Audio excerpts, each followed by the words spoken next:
justamente con un especialista en la materia, este asunto de que si es o no una reelección de los alcaldes distritales que postulan a una alcaldía provincial. Estamos con el abogado Eduardo Vargas, vamos a conversar con el doctor. Muy buenas tardes. Buenas tardes a ustedes, agradecido por la invitación, así como un gran saludo, un saludo fraterno a toda vuestra audiencia. Bueno, lo que la gente todavía tiene un poco en duda es que si existe o no una reelección en el caso de, porque los alcaldes dicen, yo soy alcalde de un distrito, ahora postulo a una municipalidad provincial. Y lo otro que supuestamente hay jurisprudencia que le permitiría esto, pero el Jurado Nacional de Elecciones se ha pronunciado al respecto.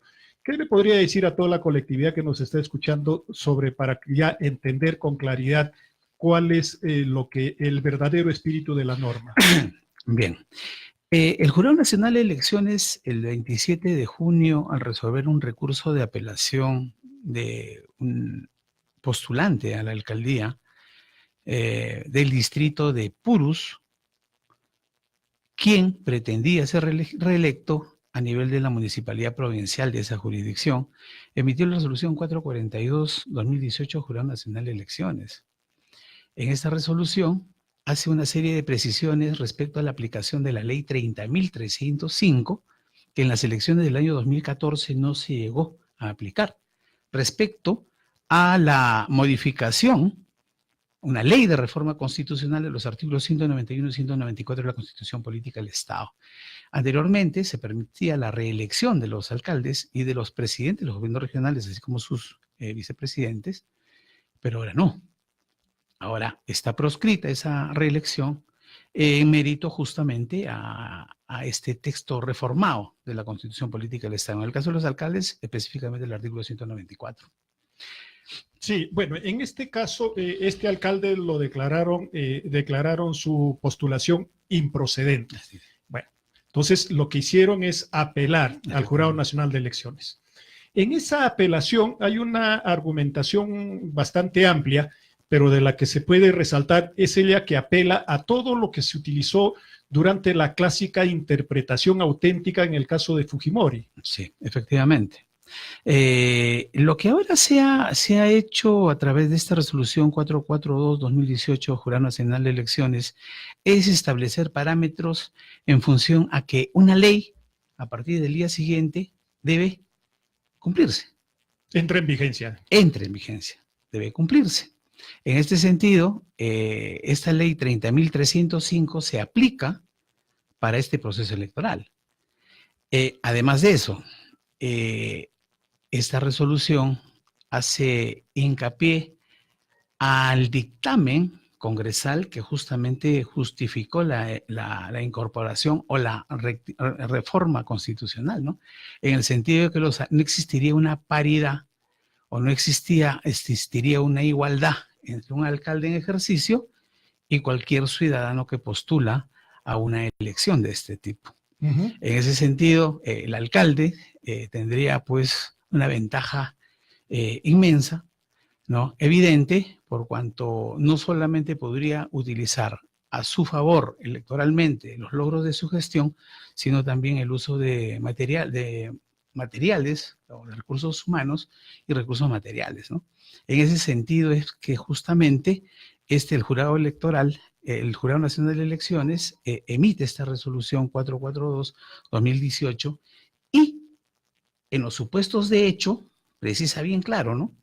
Alcaldes que fueron elegidos en las elecciones municipales del año 2014 para el periodo 2015-2018, se aplica prohibición. Vale decir que los actuales alcaldes, ya sea distritales, en este caso los distritales, o los distritales que pretenden una reelección en su misma circunscripción, en diferente jurisdicción, o los alcaldes que pretenden ser, los alcaldes distritales que pretenden ser elegidos a nivel de una circunscripción o jurisdicción provincial, estarían impedidos porque justamente esta prohibición va dirigida justamente al cargo. O sea, no puedes reelegirte en el cargo, ¿sí? No obstante que tú pretendas postular a otra jurisdicción, ¿no es cierto? Entonces, en ese sentido, esta resolución 442-2018, Jurado Nacional de Elecciones, es bien clara. Y es bien clara. Esto ya es definitivo. Definitivo. Ahora hay una cosa que se me viene a la mente. En la norma electoral establece que, si bien es cierto, no hay reelección para ningún tipo de alcaldía, ¿por qué establece como un requisito que a un alcalde que postule debe pedir un mes antes de su licencia, como máximo? Bueno, eso está en la ley orgánica No, está en la ley electoral, lógicamente. Pero en este caso sería inaplicable, ¿por qué? Por cuanto... O a menos que postule de repente la municipalidad de la región. La constitución política del Estado prima sobre una ley. Uh-huh. En este sentido, al haberse modificado el artículo 194, evidentemente que esa solicitud de licencia o algún tipo de beneficio para poder realizar una campaña política sería prácticamente inaplicable, ¿no? Porque los jurados electorales, en primera instancia, deberían no admitir esa postulación, ¿no? Y si en caso lo hicieren, en un mecanismo que es la tacha, si en caso se declarara infundada la tacha, también se podría recurrir a la segunda instancia de apelación, que en última instancia, evidentemente, el Jurado Nacional de Elecciones debería resolver. Teniendo en consideración este precedente, ¿no? El precedente de la resolución 442-2018. Ahora, hay una situación controversial aquí, ¿no? Porque, por ejemplo, hay una lista que ya ha sido declarada admitida, que se supone que pasó todo el proceso. Sí, se supone. Ya calificó, ya no hay observaciones. Ya. Pero resulta que, de acuerdo a esta resolución, esa lista debería declararse improcedente. Uh-huh. ¿Es el jurado electoral especial puede revisar sus propias decisiones? Ver, existe un mecanismo, ¿no? Por favor, un poco más. En el momento en que se admite esa lista, esta se publica en el portal del Jurado Electoral de Elecciones, especial electoral, a efectos de que cualquier ciudadano puede impugnar a través de una tacha. Uh-huh. Entonces, ¿me entiende? Claro, esa es la posibilidad que se tiene ya la ciudadanía. Lógicamente. Tiene 3 días para poder interponer la tacha. Recepcionada la tacha, el Jurado Electoral Especial, en el mismo día debe correrle traslado a la organización política o movimiento político a efectos de que haga su descargo y en el término de 3 días también debe resolver. Ya, pero hablemos de otro escenario. A ver. ¿Qué pasa si no hay ninguna tacha? Va a proseguir y está errado, ¿ah? O sea, la decisión del Jurado Electoral Especial estaría errada. ¿Por qué? Porque ya el Jurado Nacional de Elecciones ha aclarado que no puede admitirse una reelección, pero que sin embargo si ya lo calificaron y nadie presentó una tacha, seguiría en carrera. Yo considero que el Jurado Electoral Especial tiene la obligación de aplicar las normas del Jurado Nacional de Elecciones, ¿no? Una rectificatoria. En todo caso, si no fuera así, podría solicitar que se declare de oficio la nulidad de esa admisión, pero elevando todos los actos al Jurado Nacional de Elecciones. Ah, ya, claro, sí, el propio Jurado Electoral no especial. Lógicamente. En todo caso, podría elevar, en aplicación del Decreto Supremo 006-2017, JUS, que es el texto único ordenado de la Ley 27444, podría solicitar, considero yo, la nulidad de oficio, pero por parte de la instancia superior. Lógico. Ese es el único camino que yo podría considerar. Me parece interesante. ¿Sí? Claro, definitivamente alguien tiene que solucionar este impasse, porque no podría mantenerse en una situación así, ¿no? Y no se puede dejar de inaplicar un jurado electoral especial que es subordinado al Jurado Nacional de Elecciones, dejar de aplicar una norma que debe ejecutarse a nivel nacional, ¿no? Debe cumplirse a nivel nacional. Y justamente esta misma resolución de la 442-2018, Jurado Nacional de Elecciones, precisa que estas son aplicables y de obligatoria observancia y cumplimiento por parte de este órgano electoral, constituyendo este criterio jurisdiccional el inicio de una línea jurisprudencial que deberá ser tomada en cuenta por los demás órganos electorales en todos aquellos casos similares que en lo sucesivo sean de su conocimiento. A nosotros nos extrañó unas declaraciones que ha dado el vocero del Jurado Electoral Especial. en el sentido de que cada jurado electoral especial tiene su propia forma de manejar las cosas, ¿no? Se le ha mencionado, pero se sobreentiende de que tenemos una norma nacional y que todo debe circunscribirse a ella. Lógicamente, existe una ley de reforma constitucional, porque el nacimiento justamente de este precedente es el artículo 194 de la Constitución Política del Estado. Ahora, se debe entender que las decisiones que adopte el jurado electoral especial son colegiadas. Son 3 miembros, ¿no? Sí, efectivamente. Entonces, son colegiadas. Y una sola persona o un vocero, como usted precisa, pues en este caso, si es un vocero, no tendría competencia para... Pero si es el vocero, se supone que es el que da las declaraciones de lo que el colegiado Es que manifiesta. yo me imagino también que en todo caso, en casos particulares, no podría adelantar un criterio, ¿no? Lo bueno, entendería así, ¿no es cierto? O sea, porque opinión, lógicamente, ¿no? Adelantar juicio. En este caso, yo considero que es el órgano competente, el órgano colegiado, el que va a resolver este tipo de controversias. Bueno, entonces la situación ya es definitiva, ¿no? Yo considero que hay sí. 10 casos, 10 casos en la región de Ayacucho, que son alcaldes distritales que están postulando a una alcaldía provincial. Entonces prácticamente ya estarían fuera de carrera. Así es. Muy bien, bueno, el otro tema que está causando una situación de resquemor nacional e internacional, incluso estamos en el ojo de la tormenta, esto de los audios, del caso del Consejo Nacional de la Magistratura. ¿Cómo lo está viendo usted, doctor, desde su punto de vista profesional? Bueno,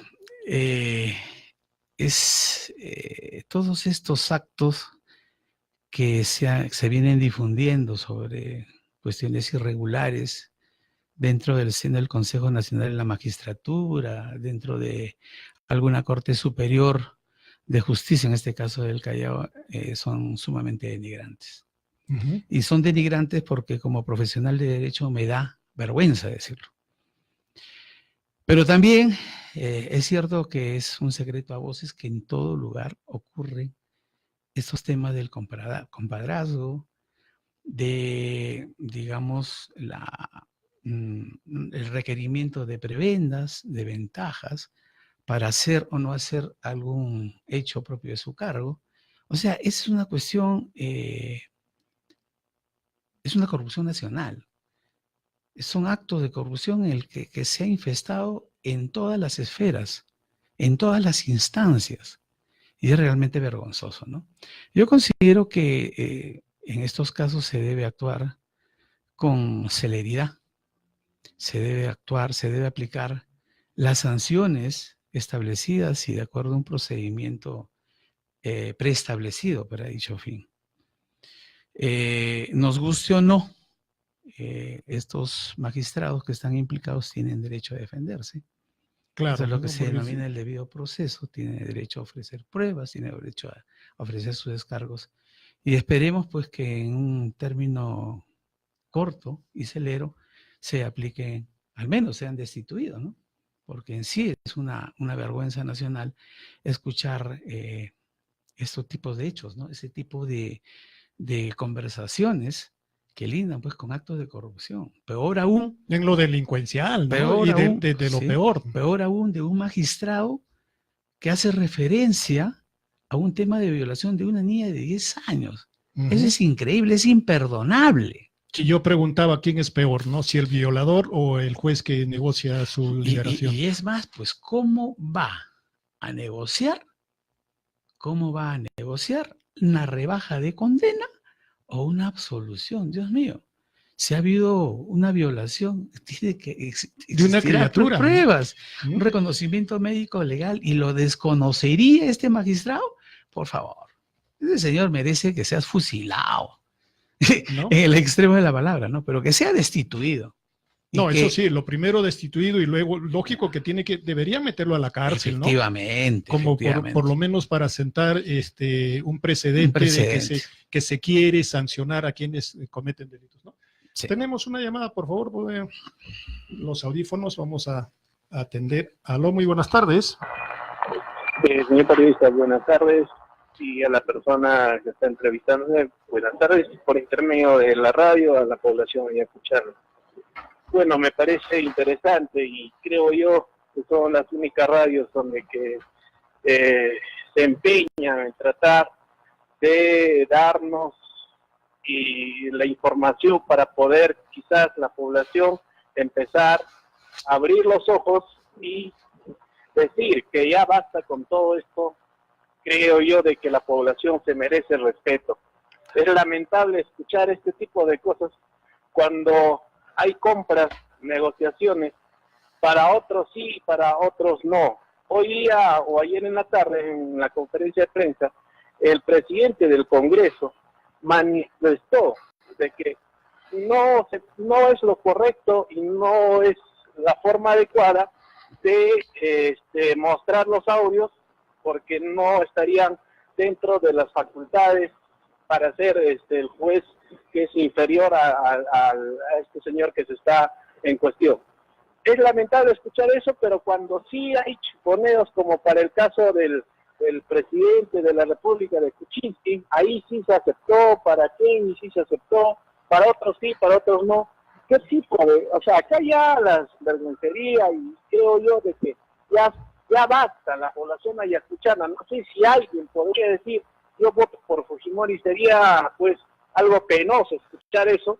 Creo que ya es hora de decir, ya acá el fujimorismo se nota claramente de que ellos tienen el poder desde la fiscalía, desde los jueces, desde las máximas autoridades, ellos manejan todo. Y con esto hoy día nos está demostrando de que efectivamente ellos han estado manejando el poder desde el lugar donde que ellos miraban que es la forma de manejar. Y acá la población no tiene nada que decir, la población tenemos que estar callados, y lamentable, quizás a día de hoy nadie se pronuncie sobre estas cosas. Bueno, nadie no, sino que creo que muchas de las personas quienes pensamos que tenían que abrir la boca no dicen nada. Los candidatos no dicen nada al día de hoy, sin embargo son algunos, incluso ayayeros del fujimorismo. Muchas gracias. Bien, agradecemos. Bueno, doctor, agradecemos esa participación. Yo creo que ya la población tiene bien en claro. Definitivamente algunas dudas que se han disipado respecto a que si hay o no. No hay entonces reelección, porque no se admite ya, o sea, deberían declarar improcedente ya estas listas. Efectivamente, y debemos tener, por ejemplo, un precedente, ¿no? Hay una resolución 142/2018 del Jurado Electoral de Chachapoya, si mal no recuerdo, que justamente en primera instancia no ha admitido la postulación de un alcalde distrital a la municipalidad provincial, ¿no? Claro, ya va aplicando ya sí, vienen aplicando ya este precedente. Muy bien. Muy agradecido. Bueno, doctor, muchísimas gracias. Muy buenas tardes. Bien, estamos en comunicación con el doctor